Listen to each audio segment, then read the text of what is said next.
வணக்கம் மாணவர்களே, debit credit accounts learning சேனலுக்கு உங்களை அன்புடன் அழைக்கிறேன். வாங்க இப்போ நம்ம இந்த வீடியோக்குள்ளே போகிறதுக்கு முன்னாடி இதுக்கு முன்னாடி உள்ள வீடியோவில் கிளைம்ஸ் அக்கௌண்ட்டு கணக்கு மட்டும் தான் பார்த்தோம், அதில் சொல்யூஷன்ஸ் இன்னும் பார்க்கல. அதே மாதிரி ரெவன்யூ அக்கௌண்ட்டில் ஒரு ப்ராப்ளம் மட்டும் சொல்லிவிட்டு ஆனால் அதுக்கு சொல்யூஷன் பின்னாடி சொல்கிறேன்னு சொல்லிட்டேன். அதை இந்த வீடியோவில் நான் இணைச்சிடுறேன், நீங்கள் அதை பார்த்துக்கலாம். இது கணக்கில் கொடுத்துருந்தா மட்டும்தான் இதெல்லாம் கண்டிப்பாக கணக்கில் இருக்கும். ஒரு சில கணக்கில் ரீஇன்சூரன்ஸ் காமிக்காமல் இருப்பாங்க, காமிச்சு இருந்ததுன்னா அதை நம்ம கழிச்சிடணும் அப்படின்னு சொல்கிறோம். இதை வச்சு தான் நம்ம கணக்கு அடுத்தது ரெண்டாவது கணக்கு போட போகிறோம். Problem and solution for net claims. இந்த நெட் கிளைம் எப்படி கண்டுபிடிக்கிறோம் அப்படிங்கிறத பார்க்கணும். இப்போ நம்ம 3 ஸ்டெப்பாக கொடுத்துருக்கோம். இன்டிமேட்டட், அட்மிட்டட், பெய்ட் அப்படின்னு சொல்லி கொடுத்துருக்கோம் கணக்கில். From the following, you are required to calculate the amount on account of claims to be shown in the revenue account for the year ending 31st March 2006 கணக்கில் கொடுத்துருக்குது. இந்த கொடுத்துருக்குதுல இன்டிமேட்டட் எண் அப்படின்னு சொல்றதுல ஒரு வருஷங்கள் கொடுத்துருப்பாங்க, அட்மிட்டட்ல கொடுத்துருப்பாங்க, பெய்டில் கொடுத்துருப்பாங்க.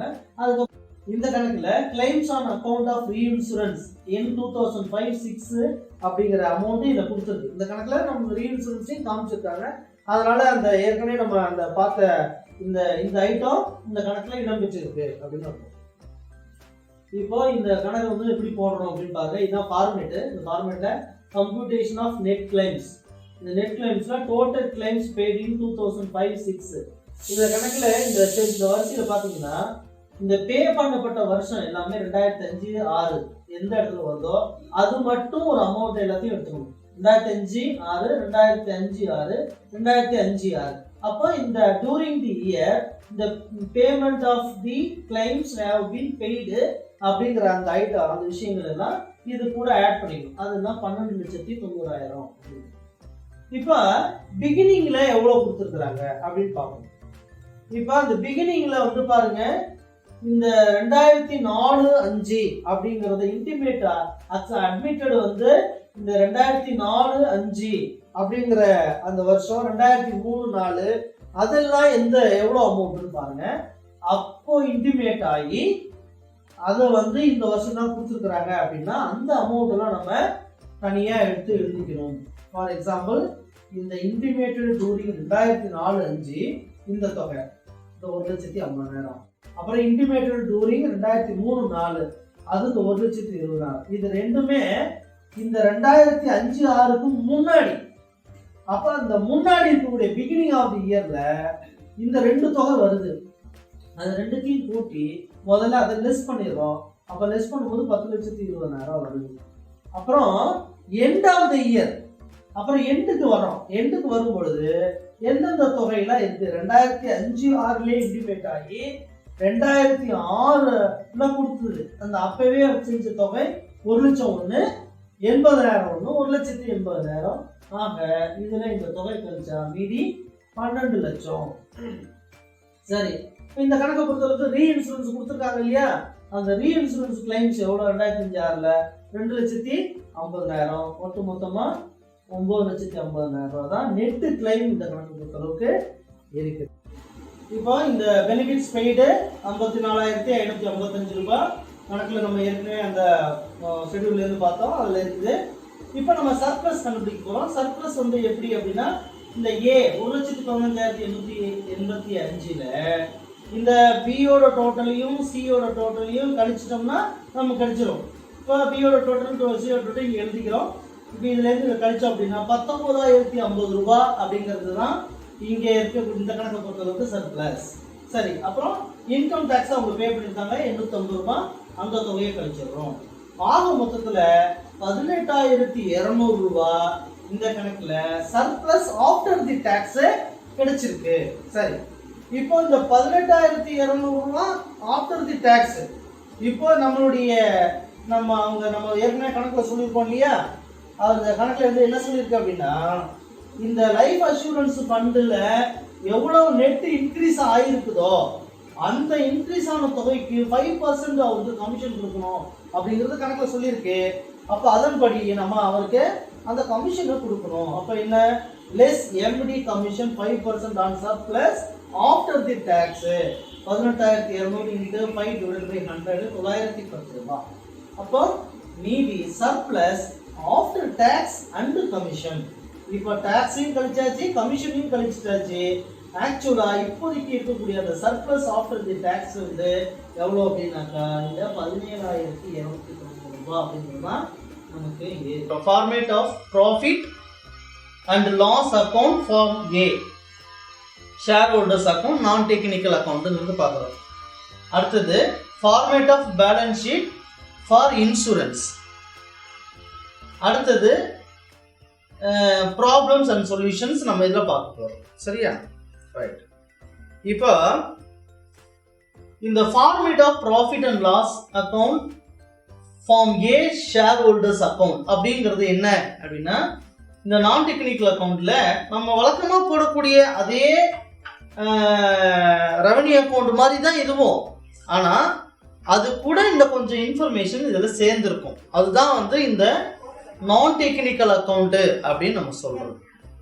இப்போ இதில் வந்து பார்த்தீங்கன்னா ஃபர்ஸ்ட் வந்து amount transferred from to the அப்படின்னு சொல்லிட்டு பாலிசி ஹோல்டர்ஸ் அக்கௌண்ட். இந்த பாலிசி ஹோல்டர்ஸ் அக்கௌண்ட் அதான் இந்த டெக்னிக்கல் அக்கௌண்ட்னு சொல்றோம். அது அந்த என்ன அமௌண்ட் இங்கே ஃபண்டு டிரான்ஸ்ஃபர் ஆச்சு அப்படிங்கிறத பார்க்குறோம். அடுத்தது இன்கம் ஃப்ரம் இன்வெஸ்ட்மெண்ட் எப்படி நம்ம P&L அக்கௌண்ட்ல நம்ம கொண்டு வந்து அந்த இன்கம் காமிக்கிறோமோ அதர் இன்கம்ஸ் எல்லாமே என்னென்னலாம் அந்த இருக்குது அப்படி. For example dividend, rent, profit and loss on sale on redemption of investment இப்படிங்கிற அந்த கெயின் எல்லாத்தையும் இங்கே கொண்டு வந்து தான் நம்ம காமிக்கிறோம். நெக்ஸ்ட் இன்கம் ஃப்ரம் இன்வெஸ்ட்மெண்ட்ஸ், அதை நம்ம வந்து என்னென்ன மாதிரியான இன்வெஸ்ட்மெண்ட்ஸ் இருக்கு அப்படிங்கிறது இங்கே பார்த்தோம் இல்லையா, அதை தான் இங்கே கொடுக்க போகிறோம். அப்போ இந்த அமௌண்ட் டிரான்ஸ்ஃபர்டு ஃப்ரம் டு அப்படின்னு சொல்ற அந்த ரெண்டு விஷயம் பாலிசி ஹோல்டர்ஸ் அக்கௌண்ட் அப்படிங்கிறது ஒன்றுக்கும், இன்னொன்று இன்கம் ஃப்ரம் இன்வெஸ்ட்மெண்ட் அப்படிங்கிறது ரெண்டு. சரி, இதை interest and dividend, rent, profit on sale on redemption of investment, on sale redemption of investment அப்படிங்கிற அந்த மூன்று தலைப்புகளில் இந்த ஷெட்யூல்ஸ் இருக்கும். ஆக இந்த ரெண்டு இன்ஃபர்மேஷன் தான் இந்த அமௌண்ட்டை நம்ம குறிப்பிடுறது. அப்புறம் இதையும் அல்லாமல் அதர் இன்கம் ஏதாவது சொல்லப்பட்டிருக்குதா அப்படிங்கறத இந்த அதர் இன்கம்ல பார்க்கணும். சரி, இப்போ அந்த இதெல்லாமே இன்கம் சைடு. அதுக்கப்புறம் எக்ஸ்பென்சஸ் சைடு நம்ம பார்க்குறோம். Expenses other than those directly related to insurance business. இந்த இன்சூரன்ஸ் பிசினஸ் அல்லாத நேரடியாக தொடர்பு கொண்டது அல்லாமல் மற்ற எக்ஸ்பென்சஸ் என்ன இருக்கு அப்படின்னு பார்க்குறோம். அப்புறம் பேட் டெட்ஸ் ரைட் ஆஃப் அந்த இதையும் நம்ம இதில் பார்க்கணும். அடுத்தது ப்ரொவிஷன்ஸ் அதர் தேன் டாக்ஸேஷன் அப்படிங்கிறத நம்ம பார்க்கணும். டாக்ஸ் அல்லாத ப்ரொவிஷன்ஸ் வேற எதுக்கேனும் ஒதுக்கி இருக்குதா அப்படிங்கிறத இதில் நம்ம பார்க்கணும். ரைட்டு. இதில் வந்து for diminution of in the value of investment அந்த நெட் அமௌண்ட்டை இங்கே காமிக்கணும். ப்ரொவிஷன் ஃபார் டவுட்ஃபுல் டேட்ஸ் காமிக்கணும். அதர்ஸ் ஏதேனும் இருந்தது அப்படின்னா அதை ஸ்பெசிஃபை பண்ணி காமிக்கணும். சரி, இது ஏ அண்ட் பி ரெண்டுத்தையும் கண்டுபிடிச்சிட்டோம். இதில் வந்து ப்ராஃபிட் ஆர் லாஸ் இதுலேருந்து இதை கழிச்சது போக வரக்கூடியது ப்ராஃபிட் ஆர் லாஸ் இதை நம்ம காமிக்கலாம். ப்ரொவிஷன் ஃபார் டாக்ஸேஷன் கொடுத்துருந்தாங்க அப்படின்னு சொன்னால் அதையும் நம்ம இங்கே காமிக்கலாம். Profit or loss after the tax இங்கே நம்ம காமிக்கிறோம். சரியா? இது வந்து non technical account. Maximum exam point of வியூவில் இந்த கணக்கு வராது. இன்கேஸ் வெறும் ஃபார்மேட்டு மட்டும் கேட்குறாங்க, கணக்கு ஃபார்மேட்டுக்கு மட்டும் கேட்டாங்கன்னாக்கா நீங்கள் இதை எழுதி வைக்கலாம். சரி, அதுக்காக தான் இதை வந்து நம்ம கொடுக்குறோம். ரைட். நெக்ஸ்ட்டு இந்த ப்ராஃபிட் நம்ம கண்டுபிடிச்சிட்டோம் அப்படின்னா அதை அப்ரோப்ரியேட் பண்ணி காமிக்கணும். என்னென்னதுக்கு அப்ரோப்ரியேட் பண்ணணும் அப்படிங்கிறது முக்கியம். Balance at the beginning of the year ஏற்கனவே எவ்வளோ அப்ரோப்ரியேட் பண்ணி எவ்வளோ வச்சுருக்காங்களோ அதையும் காமிக்கணும். Interim dividend paid during the year, இந்த வருஷத்துலேயே ஏதேனும் இன்டரிம் டிவிடெண்ட் கொடுத்துருந்தாங்கன்னா அதையும் நம்ம இங்கே காமிக்கணும். ப்ரொபோஸ்டு ஃபைனல் டிவிடெண்ட், சரி, அனௌன்ஸ் பண்ண போகிறாங்க ஜென்ரல் மீட்டிங்கில், ஆனுவல் ஜென்ரல் மீட்டிங்கில் அனௌன்ஸ் பண்ண போகிறாங்க. ஒரு ப்ரொபோஸ்டு டிவிடெண்டை அனௌன்ஸ் பண்ண போகிறாங்க. அந்த டிவிடெண்டை இங்கே நம்ம காமிக்கணும். Then next dividend distribution tax, அதுக்கு அந்த டிவிடெண்ட் டிஸ்ட்ரிபியூட் பண்ணுறதுக்கு நம்ம கொடுக்க போகிறோம் இல்லையா, அதனால் அதுக்கு உண்டான டேக்ஸ் எதுன்னு இருந்ததுன்னு அதையும் கழிச்சு காட்டணும். So transfer to reserve other accounts to be specified, இது எல்லாத்தையும் நம்ம இங்கே காமிச்சிட்டு மீது the profit carried to the balance sheet என்ன அமௌண்ட் வருதோ அதுதான் நம்ம இங்கே காமிக்கணும். இல்லை இது ஆக்சுவலாக அங்கே வந்து இருக்கக்கூடிய அந்த அமௌண்ட் ப்ராஃபிட் அந்த பேலன்ஸ் அந்த ஏற்கனவே நம்ம காமிச்ச அந்த அமௌண்ட் தான் இது. இதில் தான் இது எல்லாத்தையும் அப்ரோப்ரியேட் பண்ணி காமிக்கிறோம். ஸோ இந்த தொகையில தான் இதெல்லாம் அப்ரோப்ரியேட், டோட்டல் தான் இந்த அமௌண்ட். ரைட்டா? அடுத்தது preparation of balance sheet for insurance company account அப்படிங்கிற இந்த ஒரு விஷயத்தில் நம்ம எப்படி நம்ம அந்த ஷெட்யூல்ஸ் எல்லாம் நம்ம பார்க்குறோம் அப்படின்னாக்கா, ஏற்கனவே பேங்க் அக்கௌண்ட்டில் எப்படி நம்ம பார்த்தோம் அது வந்து வேற மாதிரி. அதாவது ஃபஸ்ட்டு வந்து நம்ம வந்து 1 அப்படிங்கிறது ஷேர் கேபிட்டலுங்கிறது 1ன்னு அதில் வந்திருக்கும். ஆனால் இங்கே 5ன்னு ஆரம்பிக்குது. அப்போது பேங்க் அக்கௌண்ட்டுக்கும் இன்சூரன்ஸ் அக்கௌண்ட்டுக்கும் மேஜர் டிஃபரன்ஸ் என்ன அப்படின்னா ஷெட்யூல் நம்பர்ஸ் வெவ்வேறு. அதில் வந்து இங்கே வந்து ரெவென்யூ அக்கௌண்ட்லேருந்து ஆரம்பிக்குது, அங்கே பேலன்ஸ் ஷீட்லேருந்து ஆரம்பிக்குதுங்கிறத நல்லா புரிஞ்சுக்கணும். ரைட்டு. இப்போ share capital 5, reserves and surplus 6, borrowings 7. அப்புறம் இதுக்குள்ளார இது எல்லாமே வந்து sources of fund, preparation of schedules for the sources of fund. இங்கே A, B, C, D, E 5 items இருக்குது. ஸோ அதில் share capital, reserves and surplus, அடுத்தது borrowings, policy holders fund, funds for future appropriation அப்படிங்கிறது எல்லாமே இங்கே கொடுத்துருக்குறோம். Next preparation of schedules for the application of funds. இந்த application of funds அப்படிங்கிறது என்ன அப்படின்னா, ஒரு 5-6 ஐட்டம் இருக்கு. இன்வெஸ்ட்மெண்ட்டு, லோனு, ஃபிக்ஸட் அசட்டு, கரண்ட் அசட்டு, அடுத்தது கரண்ட் லயபிலிட்டி, ப்ரொவிஷன்ஸ். ரைட்டா? இந்த கரண்ட் அசட்டில் என்ன இருக்குது அப்படின்னா cash and bank balance, advance and other assets அப்படிங்கிறது 2 ஐட்டம் இருக்குது. கரண்ட் லயபிலிட்டிஸில் அதே மாதிரி நிறைய கொடுத்துருக்கலாம், கணக்கில் கொடுத்துருப்பாங்க, அதை நம்ம பார்த்துக்கணும். ஆக இதை பொறுத்தளவுக்கு என்ன அப்படின்னா இதுக்கு தனி ஷெட்யூல்ஸ் கொடுத்துருக்குறாங்க. கரண்ட் அசட்டில் 2 ஷெட்யூல் இருக்குது. ஒன்று 11 வந்து கேஷ் அண்ட் பேங்க் பேலன்ஸு, 12 வந்து அட்வான்ஸ் அண்ட் அதர் அசட்ஸ். இதை நம்ம புரிஞ்சுக்கணும். இது கரண்ட் அசட்டுக்கே 2 ஷெட்யூல் இருக்குது அப்படிங்கிறத நம்ம புரிஞ்சுக்கணும். அடுத்து கரண்ட் லயபிலிட்டிஸுங்கிறது 13, ப்ரொவிஷன்ஸுங்கிறது 14. சரியா? இப்போ இதை subtotal A minus subtotal B, இந்த ஒரு கரண்ட் அசட்லேருந்து கரண்ட் லயபிலிட்டியை கழிச்சிட்டோம்னா நெட்டு கரண்ட் அசட் வரும். அதை தான் இந்த அப்ளிகேஷன் ஆஃப் ஃபண்ட்ஸில் கொண்டு வந்து சேர்த்துக்கணும். அப்போ அப்ளிகேஷன் ஆஃப் ஃபண்ட் 8, 9, 10 ப்ளஸ் இந்த நெட் கரண்ட் அசட் அப்படிங்கிற அந்த வேல்யூ சேர்ந்த பிறகு தான் இந்த அப்ளிகேஷன் ஆஃப் ஃபண்ட்ஸ் டோட்டல் கிடைக்கும். அடுத்தது மிஸ்செலேனியஸ் எக்ஸ்பென்சஸ் அப்படிங்கிறத நம்ம காமிக்கணும். Then debit balance in P&L account ஏதேனும் இருந்ததுன்னா ஷேர் ஹோல்டர்ஸ் அக்கௌண்ட்டில் அதை நம்ம இங்கே காமிக்கலாம். பட் அதுக்கு ஷெட்யூல் கிடையாது. சரியா? அதே மாதிரி இப்போ ஒரு பேலன்ஸ் ஷீட் ஒன்று போட்டு பார்க்கலாம். எப்படி நமக்கு வந்து ப்ராக்டிஸ் பண்ணுறது அப்படின்னா கொஞ்சம் ப்ராப்ளம் இருக்கும். அதுக்கு என்ன பண்ணணும் அப்படின்னா ஷெட்யூல்ஸ் எல்லாம் நல்லா மனப்பாடம் பண்ணிக்கிட்டா தான் இதை வந்து நம்ம அந்த கணக்கு போட முடியும். இந்த கணக்கு கொஞ்சம் நல்லா பாருங்கள். இப்போ prepare revenue account and balance sheet for XYZ company limited அப்படின்னு கொடுத்துருக்குறோம். இதில் அந்த பர்டிகுலர்ஸ் இருக்குது. இங்கே ஒரு சீரியல், அதாவது ஷெட்யூல் நம்பர் ஒன்று கொடுத்துருக்கேன் பாருங்களேன். இந்த ஷெட்யூல் நம்பர் எதுக்காக கொடுத்துருக்கேன் அப்படின்னா, நீங்கள் கணக்கு கொஸ்டின் பேப்பர் இருக்குது அல்லது ஒரு ப்ராப்ளத்தை எடுத்துக்கிட்டீங்க அப்படின்னா சைட்லேயே பேனாவிலே இல்லை பென்சிலில் என்ன பண்ணுங்கன்னா இதோட ஷெட்யூல் நம்பரை மட்டும் எழுதிட்டிங்கன்னா போதும். ஷெட்யூல் நம்பர் நோட் பண்ணிக்கணும். இது இப்போ லோன் அப்படின்னா 9 ஷெட்யூல் நம்பர். அப்புறம் மேனேஜ்மெண்ட் எக்ஸ்பென்சஸ் அப்படின்னா வந்து உங்களுக்கு தெரியும் ஆப்ரேட்டிவ் எக்ஸ்பென்சஸ், அது என்ன ஷெட்யூல் நம்பர் 3. ஸோ இந்த மாதிரி ஒவ்வொன்றுத்துக்கும் இருக்கக்கூடிய அந்த ஷெட்யூல் நம்பரை கடற்கடன் நம்ம போட்டுட்டோம் அப்படின்னா நம்ம அதை அப்படியே எடுத்துக்கொண்டு போய் அந்த ஷெட்யூலில் போஸ்ட் பண்ண போகிறோம். ஆட்டோமேட்டிக்காக ஆன்சர் வரப்போகுது. சரி, இப்போ ஷெட்யூல்ஸ் எல்லாமே உங்களுக்கு தெரிஞ்சிருச்சு. நீங்கள் நல்லா பார்த்துட்டிங்கன்னா தெரியும். நான் இது அந்த டாக்குமெண்ட்ஸ் எல்லாமே உங்களுக்கு நான் வந்து டிஸ்கிரிப்ஷனில் கொடுக்குறேன், நீங்கள் அதை பார்த்துக்குங்க. அடுத்தது வந்து இந்த இதில் இடம்பெறாத இந்த ஷெட்யூல்குள்ளே வராதது அப்படின்னு சொன்னால் நம்ம இந்த அதர் இன்கம் இருக்கு இல்லையா, அந்த அதர் இன்கம் இதில் வந்து ரெவன்யூ அக்கௌண்ட்டில் வர வேண்டியது, அது இதில் ஷெட்யூலாக காமிக்க முடியாதுங்கிறதுனால அங்கே RAன்னு போட்டிருக்கேன். ஸோ அப்போ நம்ம வர இந்த ரெவன்யூ அக்கௌண்ட்டுக்கு வரக்கூடிய அந்த அமௌண்ட் எல்லாம் என்ன பண்ணுங்க, அதுக்கு பக்கத்தில் RAன்னு போட்டுக்கோங்க. So profit on sale of investment அப்படின்னு சொல்கிறோம் இல்லையா, அது வந்து RA. இது வந்து எங்கே வந்து P&L அக்கௌண்ட்டுக்கு அந்த P&L அக்கௌண்ட்டில் தான் பண்ணுவோம். ஆனால் அது வந்து ரெவன்யூ அக்கௌண்ட் போடும்போது அது இதில் கொண்டு போய் சேர்க்கணும். Then next consideration of for annuities granted, அதுவும் நம்ம RA போட்டிருக்கோம். Interest dividend rent RA.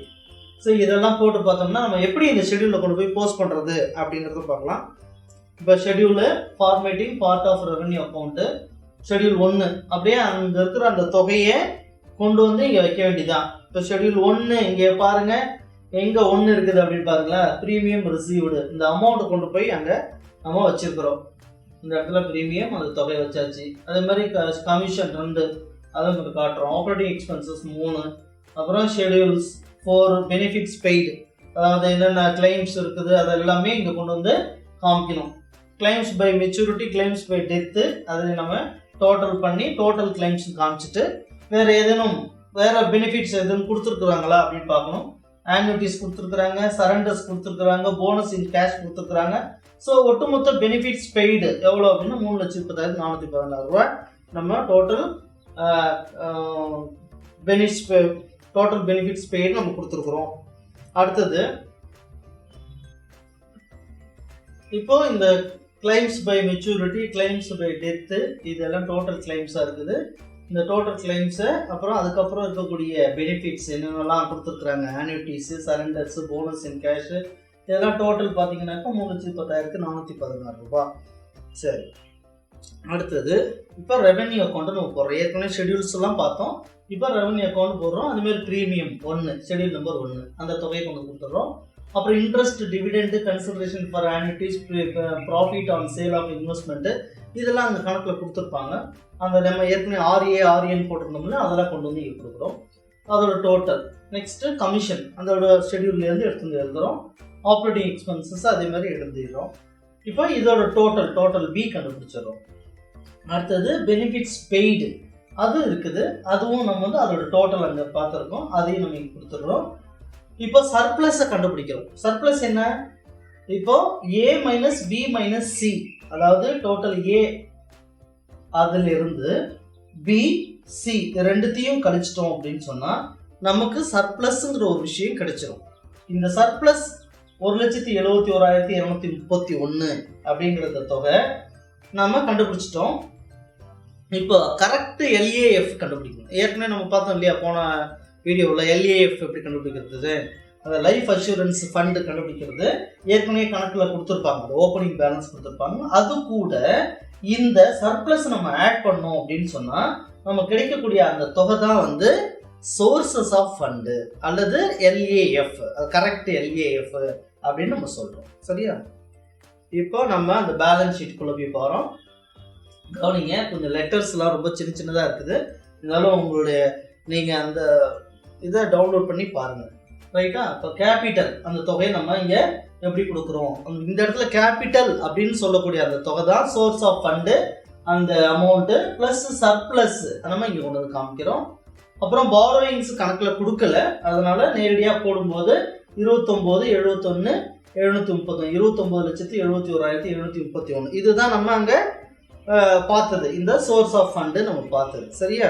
இப்போ அப்ளிகேஷன் ஆஃப் ஃபண்ட்ஸ் நம்ம பார்க்குறோம். இந்த அப்ளிகேஷன் ஆஃப் ஃபண்ட்ஸில் என்னென்ன ஷெடியூல்ஸ் இருக்குது அப்படின்னு பார்த்தீங்கன்னா, நம்பர் 8 இன்வெஸ்ட்மெண்ட், அதுக்குள்ளார இருக்கக்கூடிய அந்த ஐட்டம்ஸ் ஏற்கனவே நம்ம அங்கே போட்டு வச்சுருக்கோம் இல்லையா, அதுலேருந்து எடுத்துகிட்டு வந்து இங்கே நம்ம காமிக்கிறோம். அதாவது இந்த ஒட்டுமொத்த தொகையை இங்கே கொடுக்குறோம். இதில் என்னென்னலாம் வருது? Board trust debenture, foreign securities, British government securities, fully paid அப் ஷேர் கேபிட்டல் இன் லிமிடெட் கம்பெனிஸ், இதெல்லாம் நான் கணக்கில் கொடுத்துருக்குது. அந்த தொகையெல்லாம் போட்டு இங்கே டோட்டல் போட்டு வச்சுருக்கோம். நெக்ஸ்ட் லோன் அப்படிங்கிறது 9வது ஷெடியூல் நம்பர். இதில் loans on government securities, loans on life interest, mortgage India, loan on companies policies, mortgage outside India, இது எல்லாத்தையுமே இந்த லோன் சம்மந்தப்பட்ட அந்த அமௌண்ட்ஸ் எல்லாத்தையும் இங்கே போட்டு இதில் டோட்டல் போட்டுருக்கிறோம். தென் ஃபிக்ஸட் அசெட், அதில் பார்த்தீங்கன்னாக்கா house property, office furniture, free hold ground rent, இது கொடுத்துருந்ததுன்னா நம்ம கட்டாயம் இங்கே வந்து ஃபிக்ஸட் அசெட் தான் காமிக்கணும். இது வந்து ஃப்ரீ ஹோல்டு கிரவுண்ட் ரெண்ட்டுங்கிறது பேங்க்கோட, அதாவது அந்த இன்சூரன்ஸ் கம்பெனியோட லீஸுக்கு எடுத்த ஏதேனும் ஒரு ப்ராப்பர்ட்டியாக இருக்கலாம், அந்த ப்ராப்பர்ட்டியோட அசெட்டை வந்து இங்கே காமிக்கணும். ரைட்டா. இது வந்து 2,29,809 இது எல்லாத்தையும் டோட்டல் பண்ணிடும். சரி, அடுத்தது 11 schedule number cash and bank balance. இதில் cash in hand cash at bank கணக்கில் கொடுத்துருக்குறாங்க, அதில் டோட்டல் இங்கே கொடுத்துருக்குறோம். அடுத்தது ஷெட்யூல் நம்பர் 12, அந்த 12 அட்வான்ஸஸ் அண்ட் அதர் அசட்ஸு, அதில் எவ்வளோ தொகை கொடுத்துருக்குறாங்க, அதோடைய டோட்டல் என்ன அப்படின்னு போடுறோம். அடுத்தது இதில் ஒரு இன்கம் டேக்ஸ் ஆன் இன்ட்ரெஸ்ட் ரெசிப்ட்னு கணக்கில் ஒன்று கொடுத்துருக்கு. இது ஒரு ஸ்பெஷலான ஒரு விஷயம், கணக்கில் கொடுத்துருந்தா மட்டும்தான் நம்ம செய்கிறோம், அப்படி இல்லைன்னா இதை மட்டும்தான் நம்ம செய்வோம். ஸோ இந்த தொகையை இது கூட ஆட் பண்ணாக்க இந்த தொகை 2,35,772 வருது. சரி, இப்போ நமக்கு டோட்டல் 2 டோட்டல் நமக்கு கண்டுபிடிச்சது. கரண்ட் அசட்டுடைய டோட்டலில் 2 அசட் 2 ஷெட்யூல் இருக்கு. ஷெட்யூல் நம்பர் 11 ஷெட்யூல் நம்பர் 12, அது ரெண்டுத்தோடைய டோட்டல் நம்ம பார்க்கணும். அதுதான் வந்து ஒட்டுமொத்த கரண்ட் அசட்டுடைய வேல்யூ. சரி, இது சப் டோட்டல் ஏன்னு வச்சுக்கிறோம். அடுத்தது கரண்ட் லயபிலிட்டி, அது சன்ட்ரி கிரெடிட்டார்ஸ் அவுட்ஸ்டாண்டிங் கிளைம்ஸ் இருக்கிறத நம்ம கொடுக்குறோம். அது ப்ரொவிஷன்ஸில் எந்த தொகையும் காட்டலை, அதனால இது சப் டோட்டல் பி அப்படின்னு வச்சுருக்கிறோம். இப்போ சப் டோட்டல் ஏவிலேருந்து சப் டோட்டல் பியை மைனஸ் பண்ணிட்டோம் அப்படின்னு சொன்னால் இந்த இடத்துல நமக்கு கிடைக்கக்கூடியது 1,82,695. இப்போ இங்கே இருக்கக்கூடிய அந்த ப்ரீவியஸ் அமௌண்ட் அதோட டோட்டலு இதை கூட்டி பார்த்தோம்னா இது வந்து டேலி ஆகணும். அது வந்து அந்த சோர்ஸ் ஆஃப் ஃபண்டும் அப்ளிகேஷன் ஆஃப் ஃபண்டும் டேலி ஆகணும். அப்போ தான் கணக்கு கரெக்டு அப்படின்னு சொல்கிறோம். அடுத்தது நம்ம அடுத்த வீடியோவில் நம்ம என்ன பார்க்க போகிறோம் அப்படின்னு சொன்னாக்கா, insurance company account, general insurance account, form B, general insurance பார்க்க போகிறோம். இப்போ இது வரைக்கும் வந்து நம்ம பார்த்ததெல்லாம் லைஃப் இன்சூரன்ஸ் பார்த்தோம். இதுக்கப்புறம் நம்ம பார்க்க போகிறது ஜென்ரல் இன்சூரன்ஸ். அதோட இன்ட்ரொடக்ஷனு, ஃபயர்னா என்ன, ஃபயர் இன்சூரன்ஸ்னால் என்ன, மரைன் இன்சூரன்ஸ்னால் என்ன, மிஸ்சலேனியஸ் இன்சூரன்ஸ்னால் என்ன, அதர் இன்சூரன்ஸ் என்ன, அப்புறம் வந்து இதெல்லாமே அதர் தான். அப்புறம் வந்து ஆக்சிடென்ட் இன்சூரன்ஸ்